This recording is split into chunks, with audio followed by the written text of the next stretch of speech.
college basketball coach of all time. I'm not going to say who it is. If you follow basketball sports, James, you're thinking, who's that person right now, right? I'm going to give you the quote right now. Okay. It takes time to create excellence. It can be done quickly. If it could be done quickly, more people would do it. This legendary coach also said, be quick, but don't hurry. Now that one should have given you some notice. Who said that? I don't have any college basketball. John Wooden. There you go, John Wooden. John Wooden, the NC2A basketball coach and 10-time champion. And I wanted to ground us in that quote because if it could have been done quickly, it certainly wouldn't have. But what we're looking for is sustainable practices in building an entire public safety system. And that's why we're very happy to announce what we're trying to do. So going back to more specifically, what this agreement does is it allows the care department to become, again, a permanent co-equal third pillar of our public safety system. Joining, of course, our police and fire as essential first responders. Now, Seattle is the largest city in the country with this model of alternative unarmed response. We are leading the way. We will now be able to remove the pilot's 24 responder cap, making it possible for us to hire more community crisis responders, as well as to solo dispatch them to an array of calls, including those suffering from behavioral health crisis.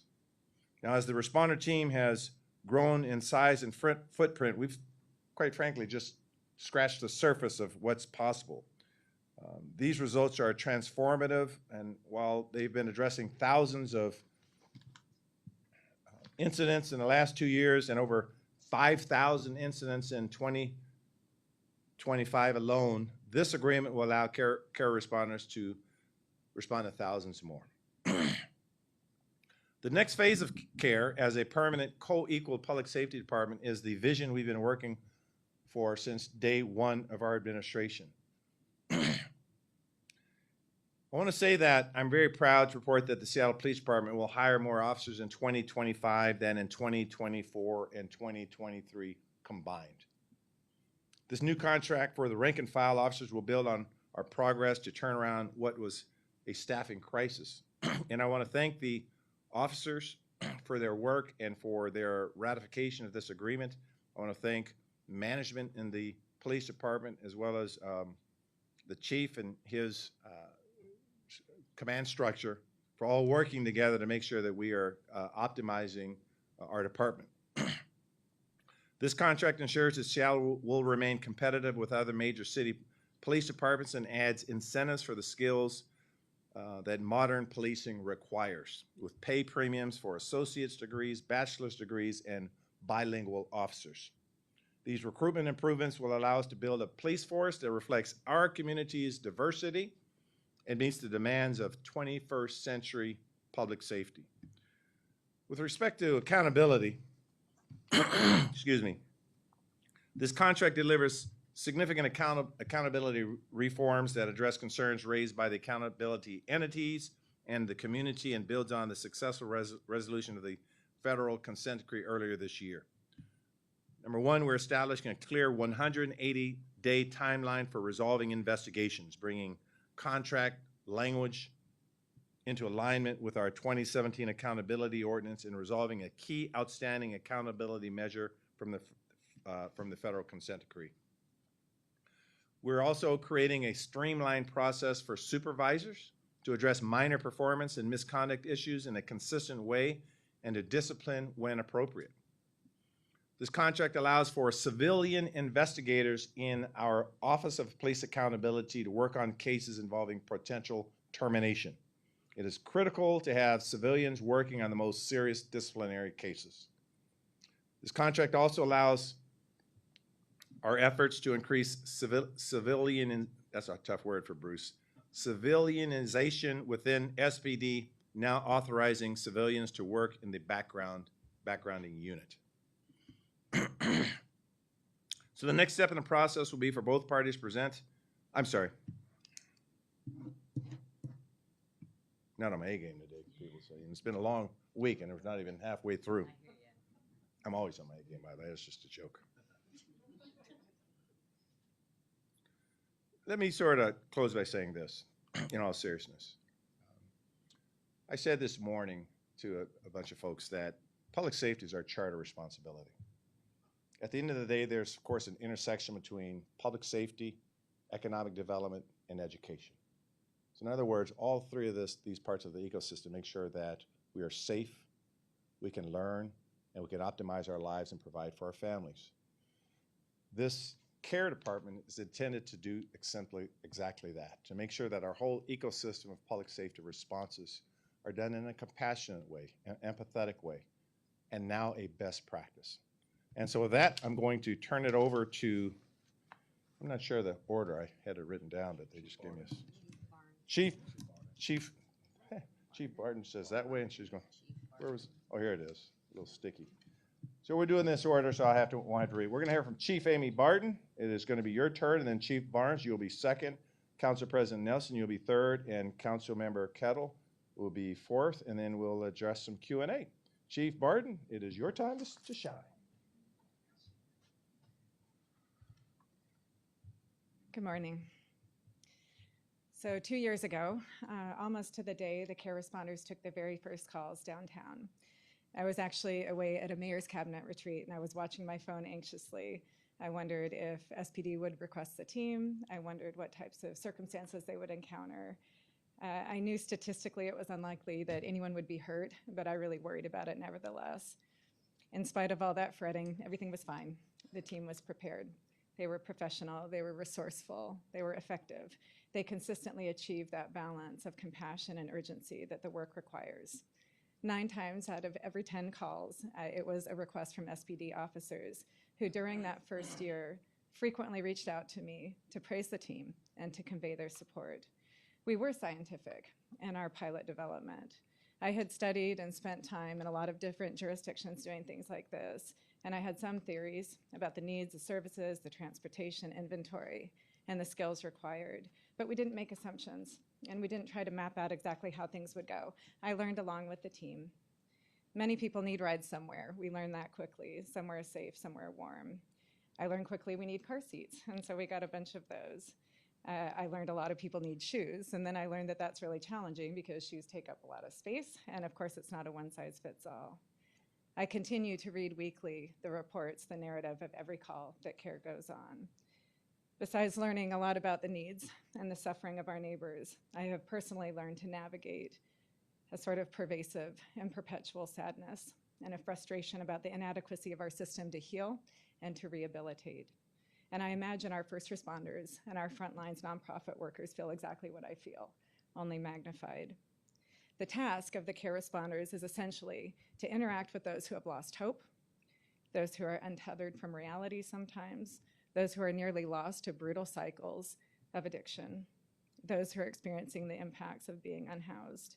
The work is specifically complex. Our calls don't get resolved with an arrest, a jail booking, or a simple drop at the emergency department. And establishing enough trust and credibility with people to get close to what is actually going on in someone's lives, it sometimes takes a minute. It takes several encounters. Nationally, there's a really interesting conversation going on about how long you try to engage before interacting with somebody in a coercive way, because sometimes that can be life-saving. To date, as the mayor referenced, our care responders have logged over 6,800 incidents. About 40% of those calls involved referral to services. 28% of those calls included a ride to somewhere safer, warmer, or more stable. We have responded to 93 different call types. The most common are assist the public, welfare check, down person, crisis, domestic violence, and suicidal person. Interestingly, during the past 2 years, care responders have only requested SPD support 15 times. That represents less than half of 1% of the time. And for context, the Seattle Fire Department requests support on a call, that many calls every couple weeks. Our protocols are the same. It's not as complex in the field as people think. We use the same protocols for care that we do for fire and EMS. So I have been surprised at the vast range of needs and how varied those circumstances tend to be. One of the interesting things we've learned is what makes a really good crisis responder. It's not necessarily that formal education, although everybody does have formal education. It is actually the ability to rapidly assess, to triage, to employ a high degree of adaptability, flexibility, cultural awareness, emotional intelligence. The team has managed to really map that nonprofit resource map intelligently, thoroughly, because we know that we just need to connect the person to the right service, regardless of whether there's a formal government contract. You all know we've been operating under pretty severe SPOG MOU constraints, and those guide rails I considered very, very useful for the first 1,000 calls, but today they're not useful any longer, so I do celebrate this moment. There are about 47,000 calls a year that fall into the categories that the newly established CARE body of work pertains to. And so as we scale to 48 responders available citywide next year, nearly around the clock, I believe we will start to see some meaningful impact. Fewer referrals to the ED, fewer jail bookings, more intakes into service. At my first press conference, I explained that the primary short-term ambition of this pilot was to get SPD to priority 1 calls faster. Now, obviously, the CARE pilot could not meaningfully impact that metric because officers were still directed to go to most of the calls. The CARE average response time to a call to date is still 13 minutes. And I know how much it's going to mean to our community to be able to call 911, describe a neighbor who really needs help and does not pose a public safety threat, and have responders there in 10 minutes. Our neighbors calling deserve that kind of urgency, and our neighbors languishing on the street deserve that kind of urgency. I want to thank and acknowledge Lisa Herbold and Andrew Lewis for the strong advocacy, their insistence that we innovate. I see Deputy Mayor Tim Burgess here. I thank you. He was my first boss and was wildly supportive and instrumental to what is happening today. I once again acknowledge the vision, resolve, leadership, the relentless work of the CARE team manager, Catriona Hernandez, is over here. If there is a name that is remembered for this progress generations from now, it should be hers. And then additionally, back in 2023, I met a number of colleagues in the Seattle Police Department for the first time that set the stage and really enabled the success that we celebrate today. They supported what I was trying to do, not because of police staffing shortages, not because of political pressure, but because they understood that the people I was trying to help did not need more arrests or more penalties. They did the right thing for the right reason, regardless of potential repercussions. And so I want to thank Chiefs Mahaffey, Kibbe, Maxey, Nelson, Barden, Agard, and Brown. And then also for a time, I nearly doubled the workload of Dr. Rebecca Boatwright and Dr. Lauren Atherley in SPD, who helped us to establish the policies, the protocols, and provided access to the crucial crisis data that really helped us to frame up the pilot to begin with. Today, I think still Lieutenant Gohagen, Sergeants Wicker and Sullivan, Zian Drignas and the CRT team, and then John Ehrenfeld with Mobile Integrated Health Team.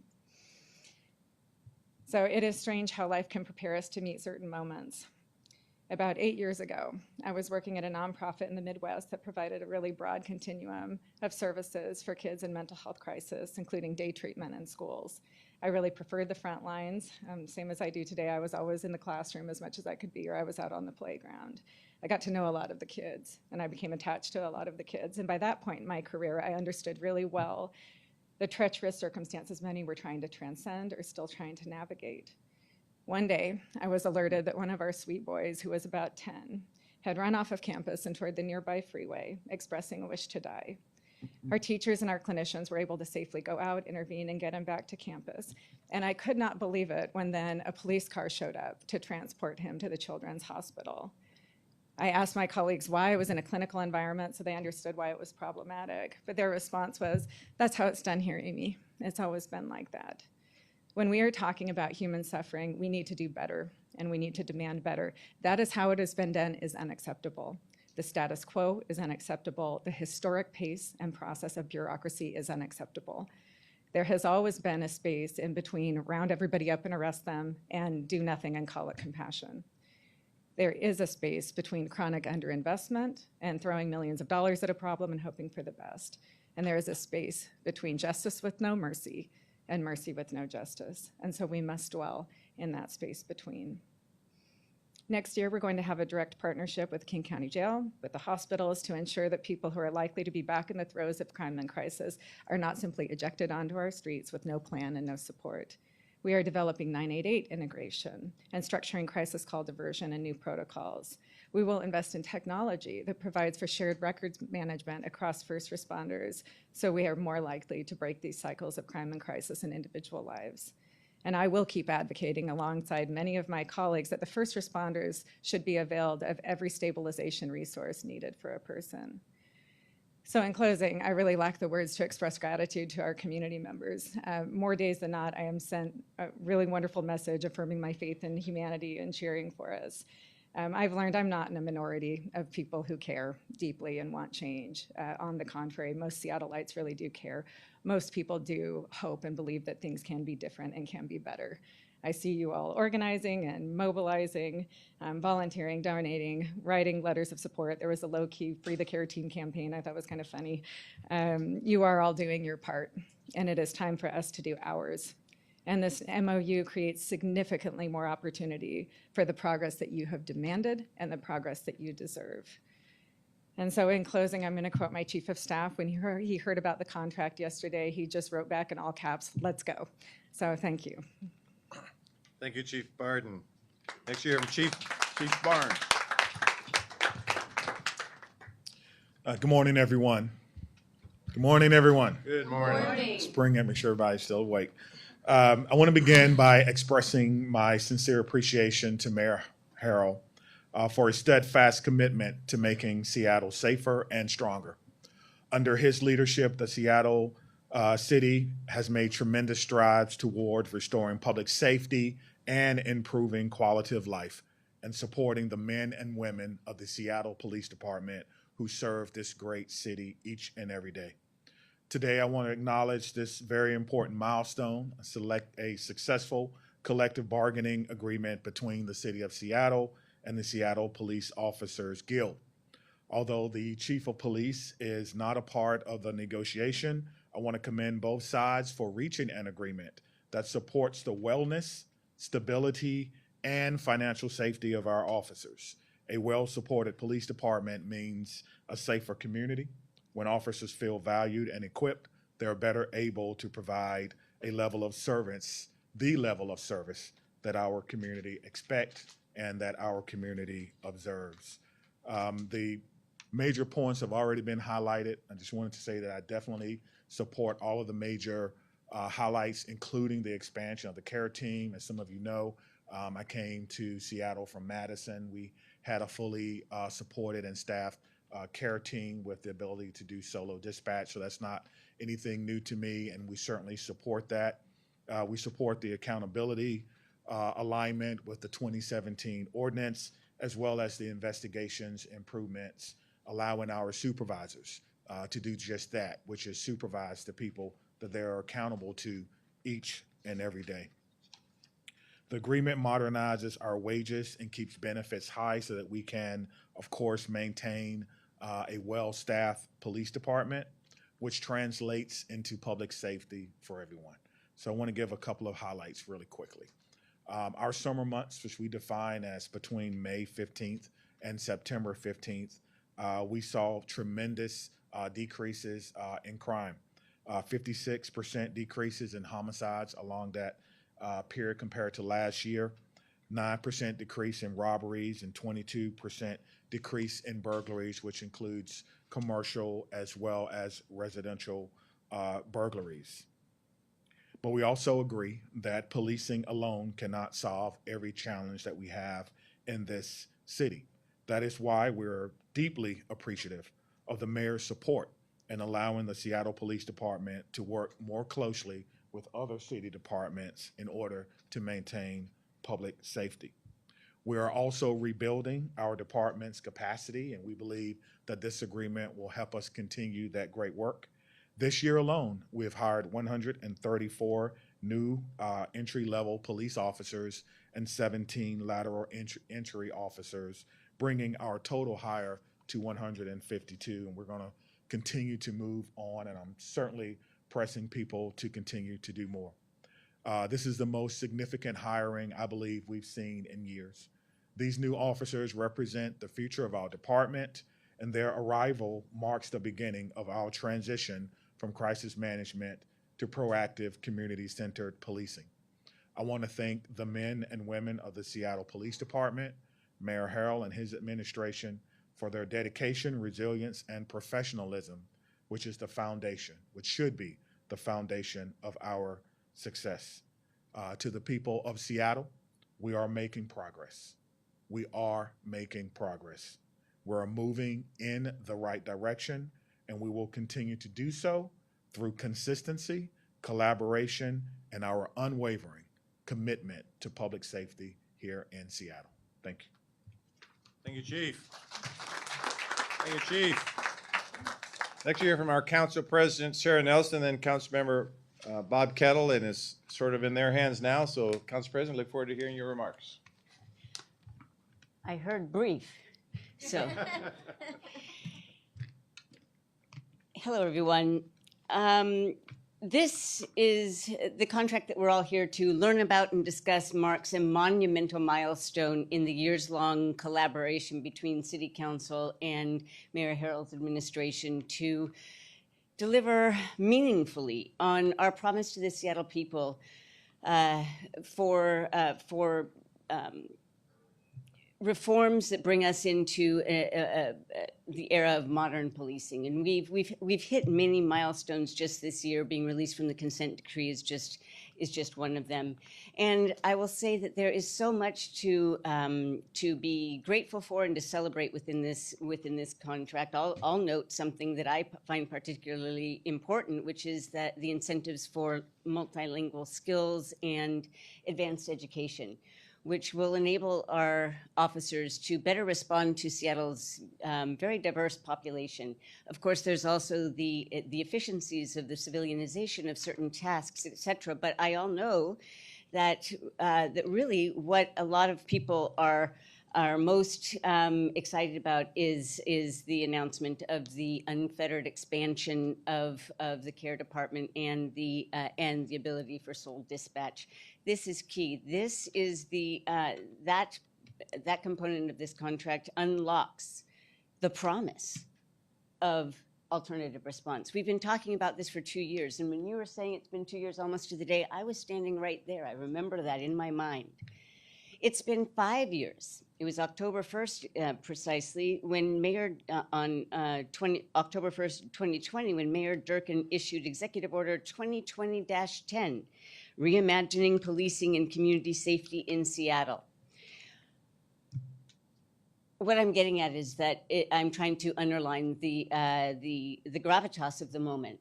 And, you know, Aristotle said, patience is bitter, but its fruit is sweet. And no one knew it would take 5 years from this executive order. Pick your milestone that we're dating from. It took a long time, and a lot of hard work, and a lot of good faith, and just pure vision also in what we could achieve together. So thank you very much for being at the helm of this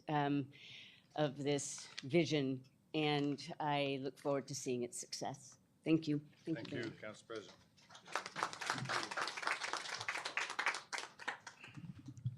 Thank you, Mr. Mayor, and the broad public safety team here, to include the Office of Police Accountability, which gives me an opportunity to note also welcome to the Community Police Commission. Really important in terms of our accountability efforts. This labor agreement with SPOG is important as we look to achieve our goals in public safety.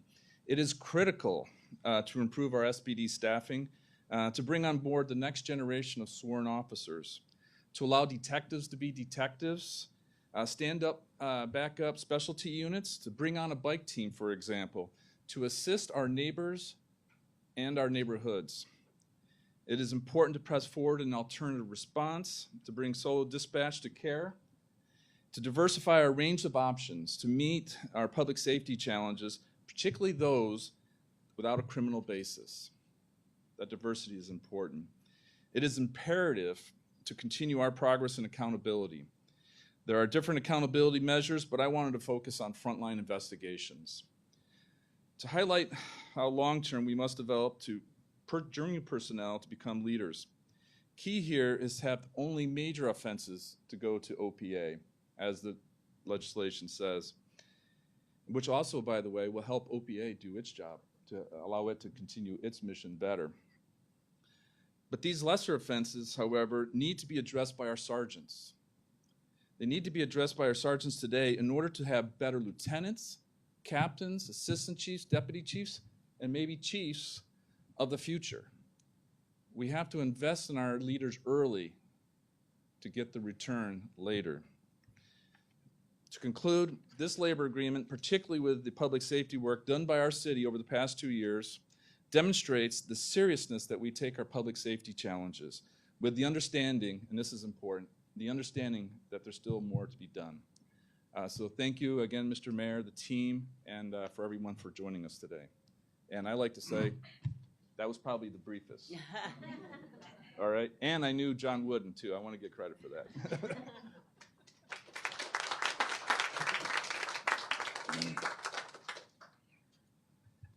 In closing, before we take some questions, again, I want to thank all of our police officers who supported this agreement, our labor partners, and clearly everyone in the community who advocated for a comprehensive and collaborative approach to public safety. And so before we take questions, I also want to note that you heard quotes from both Aristotle and John Wooden in the same press conference. We don't get that every day. And with that, let's take some questions. David. Do the salary raises here, are those included in your budget? Is the city going to have to pick up more money for those and then have SMOG members ratify this contract? The numbers are included in our budget.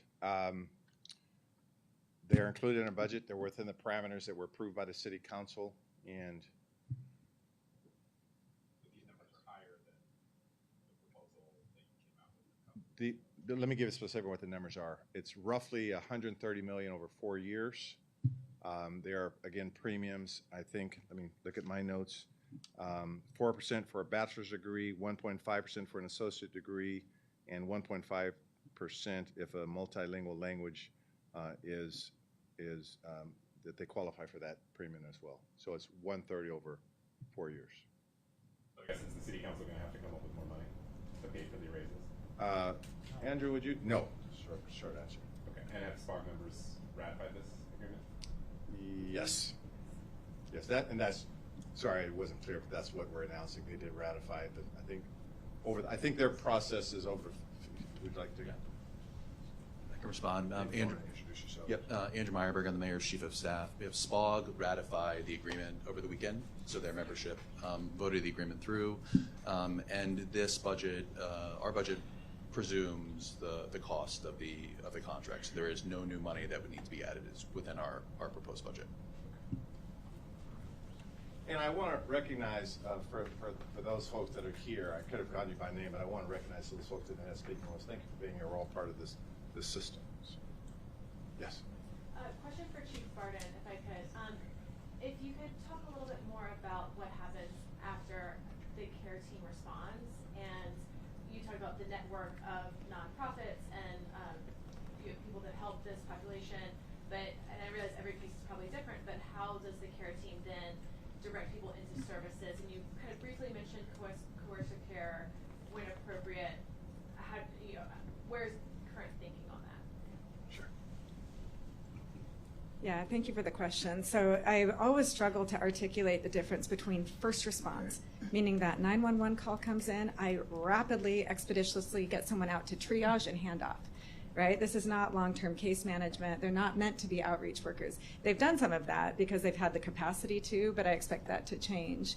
So when I talk about that handoff, that's why I'm always talking about the behavioral health system, the nonprofits, emergency housing, and then the jails. Because that's really what we all need to focus on, is building out that, what would be the voluntary system. So if we hand off to Mary's Place, for example, or we hand off to Union Gospel Mission or the Crisis Solution Center or Connections in Kirkland, I can give you a rundown. There's about 15 frequent drop-off locations. But one of the missing pieces structurally, it's true in Seattle and everywhere, is there's no line of sight into what happens. Right? We hope that we made the correct referral, but very often law enforcement will encounter the same person again tomorrow. We'll get the same 911 call tomorrow. And so that's why the police co-responders and the fire co-responders are such close allies, because we're all working on how do we share records. If I just hand it off to lead case management, I should be able to know in my software, if we go out again, oh, that's the person's case manager. And then ultimately recommend, if the person's doing worse in 6 months, we got it wrong. It's not working, we needed to try something else. Does that make sense? Was there another part of your question I missed? About coercive action when Yeah. appropriate. Yeah, no, that's exactly right. I find that the public doesn't understand that people are not resistant to services. They're resistant to, some stranger comes up and says, hey, you want housing? It's like, I don't know you. No, I don't want your help. That happens all the time, but there are outstanding teams in the city who know if you invest for a number of weeks and really get to know someone, create some trust and start to illuminate why are they saying no.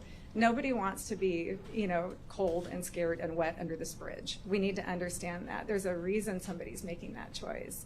And so I think that space in between, that's where care dwells. We work with urgency. We know too much about the crimes against folks who are living unsheltered, right? Especially women who are living unsheltered are very likely incurring mounting trauma every single day. And so I'm always very specific that law enforcement is always going to be the coercive team. That's not going to be care. But I also know that we do very, very rarely refer anyone involuntarily into services. And sometimes I observe deaths that we knew the person was going to die, right? They were wandering and muttering in traffic all the time. It was likely to happen. And so that's a challenge for the executive and legislative, but I know we have to have the conversation. And if I could, sorry, just add a quick follow-up. We should just get coffee. We could have a lot of talk about it. What are the new tools we have to widen the window of intervention? Yeah. So we talk about long-acting buprenorphine. Yeah. And, how that can actually give people a better chance to say yes. Yeah. Eventually. Yeah, it's the coolest thing that's happened this year, in my opinion, is the Health 99 unit in SFD piloted that buprenorphine pop-up. 33 people elected into treatment. So this is long-range treatment. I know Council President Nelson has been a great advocate.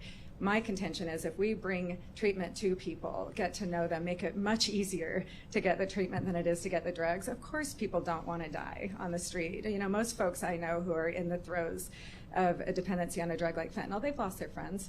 They know. We have captured quotes many times of somebody saying, it is horrible to be hooked on this drug that's going to kill me, right? And so there's a lot of coordination right now. It's unprecedented. And again, we just need to start adding that software piece so that we have a line of sight. If SPD goes out, they should know, oh, SFD just reverse overdosed last week, right? Or, oh, this person has a lead case manager. So we do this analog right now with these high utilizer work groups, and we just need to invest in that structure. And again, this mayor and this mayor's office has done a great job advocating for these changes. To follow, Chief Barton, Yeah. On treatment, you mentioned, I think, 6,800 calls for service. Mm-hmm. Do you have numbers on how many people have been referred to treatment, how many people are currently participating in treatment? Yeah, I would have to drill down on that 40% that I gave you. My guess is that it's probably 20 or 30%, but too often the Crisis Solution Center, it's triage, so I am a huge fan of the ORCA Center because I know you've got to provide the through line. You need an initial assessment, the clinical, the medical, is this person housed, what's going on? But then a lot of folks do need some inpatient treatment, or they need really a higher degree of case management. The hardest thing in bureaucracy is designing for a reentry. Because even once somebody stabilizes, they can be doing really well for 60, 90 days. If they go back to exactly the same circumstances, it is very hard to hold the win. And so, again, I know a lot of us are working on that. I do think it's unprecedented collaboration right now. I mean, I don't usually say One Seattle, but it is right now. We're working hard. Yeah, and with the county as well, right? Because a lot of these interventions and dollars sit at the county level. Yeah. Oh, that's probably not for me. Probably for the mayor or Okay. Sure, go ahead, Edgar. So you mentioned the 180-day timeline changing and the misconduct that can result in termination going to OPA, but nothing else. Can you, so I guess two questions. How is the 180-day timeline for discipline changing? And what is like a maximalist version of something that could go to a sergeant rather than OPA as it's currently done? Sure, I'm going to ask Andrew to take those questions. So with the 180-day deadline, what the contract will do is it will adopt the definition from the accountability ordinance, which always pushed for the timeline to run from when OPA initiated or received a complaint and as I believe you know and others know, Erica, is that it's been very convoluted over the last couple of years. There's exceptions and exceptions to the exceptions. So the idea was, and the original idea was, simplify it, because you don't want OPA not being able to, or the city not to be able to discipline an officer because of some technical miss. So this was one of the major elements that resulted in the city being found out of compliance by Judge Robart in 2019. It was one of the big four that he identified. So we look at this as a pretty significant accountability accomplishment and something we've been negotiating for years. With regard to the frontline discipline, the concept with that is that we not only want officers or supervisors to be able to investigate misconduct, but we want them to be able to impose discipline. And one of the impediments with prior contracts was they could do lower level misconduct investigations, but could not impose discipline. And again, this is hugely important as a best practice for holding folks accountable internally, for developing a culture of accountability, which is something that we all talk about. I mean, that is the way to achieve it, is to hold each other accountable internally. So to answer your specific question, the types of issues that this would cover, again, it's not bias, it's not use of force, it's not dishonesty, it's no major issues. Those would all still go to OPA. But it would be minor performance issues. You know, you parked your car in the wrong zone and there was a community complaint. You are repeatedly late to work. It's issues that have gone to OPA because since the consent decree, everything went to OPA, but they're better suited to be handled at the chain of command level. We are ensuring, though, that, you know, obviously we're not going to let things go wholesale without protections. The Office of Inspector General will have systemic oversight of this program. It'll be documented. It'll be uniform across precincts, which is another win, because right now you could handle something in South differently than you handle it in the East or in the North. And we really need there to be consistent handling of misconduct, given how people move in between precincts, and we don't want that to get lost. I follow up on that. Andrew, you mentioned the concerns of Judge Robart that included arbitration. This doesn't touch arbitration. So so one piece of this negotiation that I can explain a little bit further is that as part of the negotiation, we did negotiate around the disciplinary review system arbitration reform that was from the SPMA contract and part of the accountability ordinance. We have reached impasse with the union on that piece. And for those that don't work in and around collective bargaining, impasse means that we brought our positions to the table and SPOG brought their positions to the table, and we could not reach an agreement on it. By reaching impasse, the next step is that we will be going to an interest arbitration on these issues, and we will receive a decision from an interest arbitrator on these important pieces. I think it's really important to note that as part of our bargain, we were not willing to compromise these accountability provisions. What has happened before our time, and I would say in past administrations, is sometimes when you compromise on the positions, you water them down and they're no longer effective, or at least they no longer hit the elements that we tried to achieve with the accountability ordinance. So we feel really strongly that it's important at this point, and we owe it to the people of Seattle and to others to take this to interest arbitration. Is that something you can get done at the city level, or are you going to need the state? I mean, an interest arbitrator, it's binding on the parties. So if an interest arbitrator agrees with our position, the city's position, then the changes would be made locally. And there's still obviously state options, but those are tricky as well. Can you share exactly which issues are going to interest arbitration? Sure. The issues that are going are the same elements of the SPMA disciplinary review system. So as you may recall, it's burden of proof, so preponderance of the evidence. It is the no gotcha rule, which just means you can't bring new evidence after the fact. It would be arbitrary and capricious. We don't want the chief's decision on discipline to be overturned unless it's arbitrary and capricious. And it would also be, we don't want de novo investigation. So the idea would be you have your opportunity to present the case, you don't get to bring in new experts, new evidence, new items to an arbitrator, which are inherently split the baby. So that would be what we would bring. What about subpoena power for OPA or ID? Yeah, subpoena power was not part of this agreement. It'll be part of another bargain next time we sit down with the union. Come on. Don't go so far. Oh, no. Omar. I got a question for Chief Barnes. Chief, Chief, I'll ask you the same question I've asked the last three chiefs here, including this interim chief over here. What's your message for our community members most impacted? We hear a lot about crime in the city and it's over there.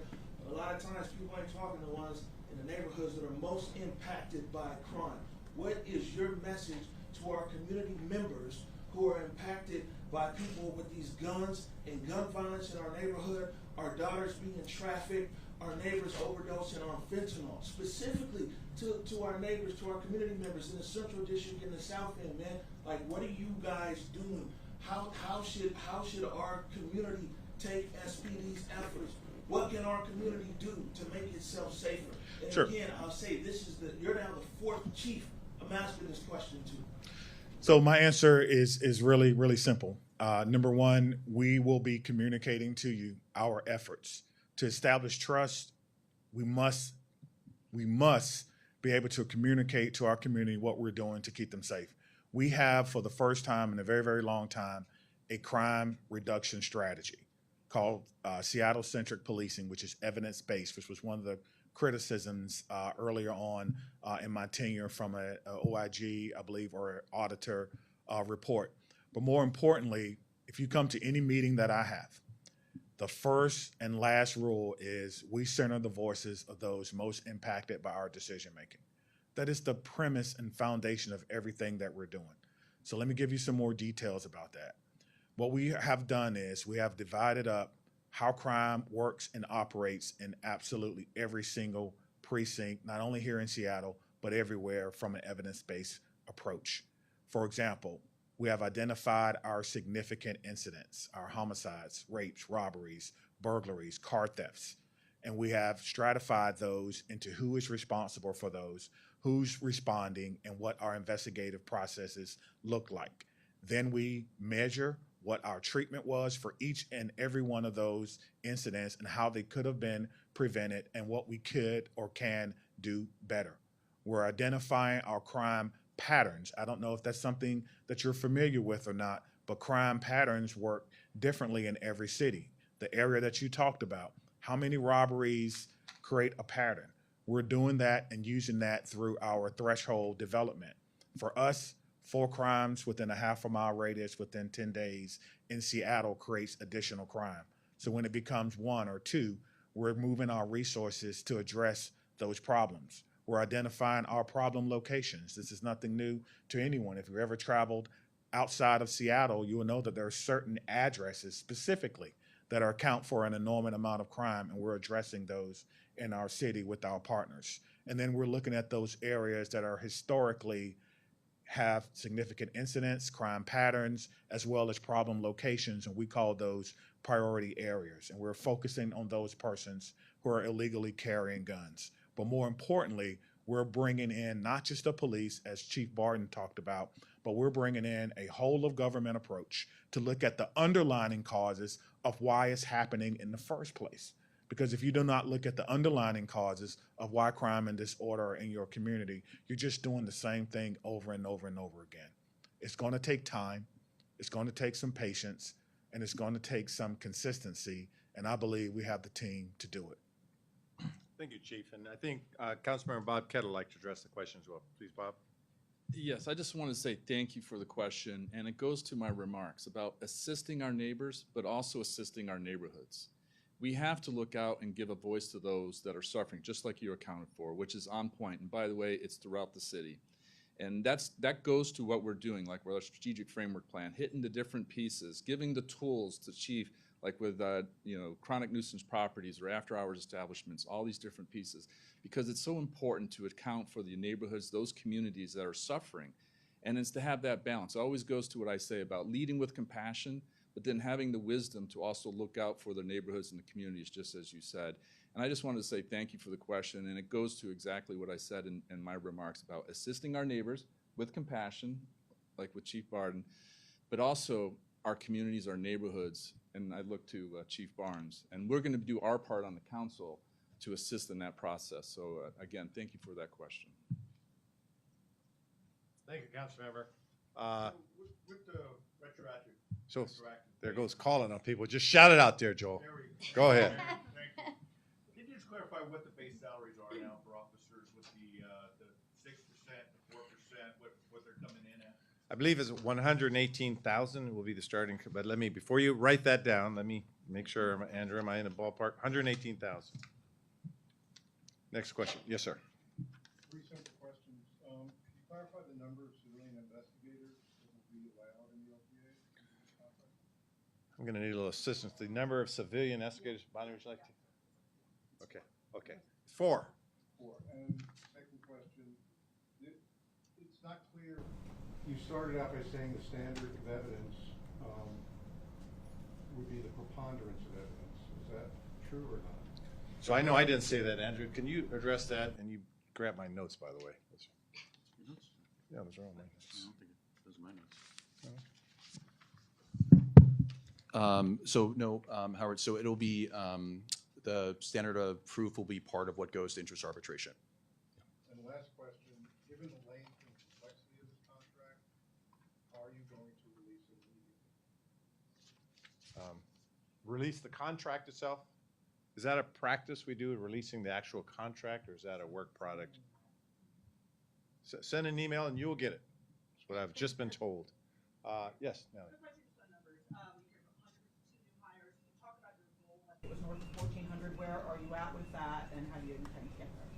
Yes, so could someone else take, I don't have the most accurate number of where we are. No, Chief, I don't know if we can get back to you offline if I don't want to wing a number. Yeah, I think any statistical numbers, I want to make sure that are correct. So Barbara, we'll make sure that you get those. But how are we going to get there? We have a new ad campaign that's out now. We have a new group that we partner with, Epic, who is working with us on some of our recruiting strategies. We're certainly ramping up what we're doing in our HR department. We're going to more colleges, universities, military bases, and we're really just trying to attract the right person.